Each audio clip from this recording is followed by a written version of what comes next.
The price of complacency. A call to action in a changing world. Ladies and gentlemen, we live in an era of immense power and unimaginable possibility. At no point in human history have we possessed such technological advancement, such access to knowledge, such ability to shape the world around us. And yet, for all this progress, we stand on the edge of collapse, socially, politically, and economically. The greatest threat we face is not war, nor disease, nor financial crisis. It is something far more insidious. It is complacency. We have become a civilization too comfortable with mediocrity, too willing to accept the status quo, and too distracted to demand better. The greatest civilizations in history did not fall because they were conquered by stronger enemies. They fell because they rotted from within. They decayed under the weight of their own indifference, their own arrogance, their own refusal to see what was coming.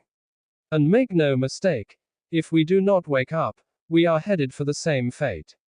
The disease of complacency. Look around you. How many people today live their lives on autopilot, content with mere existence instead of true purpose?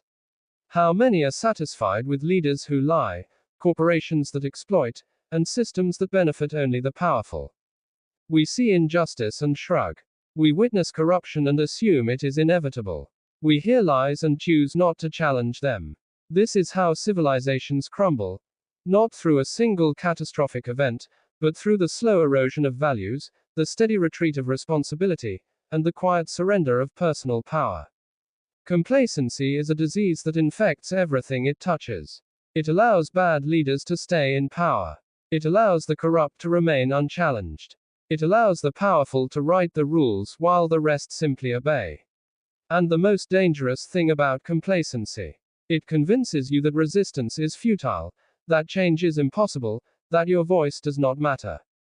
The myth of safety. Some believe that as long as they stay quiet, as long as they do not rock the boat, they will remain safe. But history proves otherwise. Safety is an illusion, and silence is complicity. Think of every great injustice in history: slavery, genocide, oppression. These things did not happen overnight. They were allowed to happen because good people stood by, telling themselves that someone else would act, that someone else would take the risk. But no one else did. It is not enough to be a bystander. It is not enough to disapprove quietly. Injustice thrives on the inaction of those who know better. Every time you ignore corruption, every time you look away from suffering, every time you choose comfort over truth, you are making a choice. And that choice has consequences. The time for action. So what is the solution? How do we fight back against complacency? First, we must reclaim responsibility.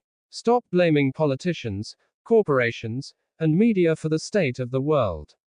We allowed this. Through our silence, through our distractions, through our refusal to demand better, we have played a part in the decline.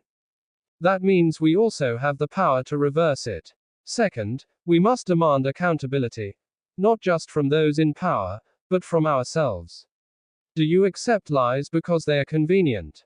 Do you ignore problems because they do not affect you personally? If so, you are part of the problem. And if you want things to change, you must be willing to change yourself first. Third, we must embrace discomfort. Real change does not happen in comfort. It happens when people are willing to take risks, to make sacrifices, to stand up even when it is unpopular. If history has taught us anything, it is that silence and obedience will never bring justice. The only thing that ever has is courage. The courage to speak, to resist, to demand more. A choice to make. We stand at a crossroads. One path leads to more of the same: more corruption, more decay, more decline. The other path leads to something harder but far greater: a future shaped by those who refuse to be silent. The question is not whether change is possible. It is whether we are willing to fight for it.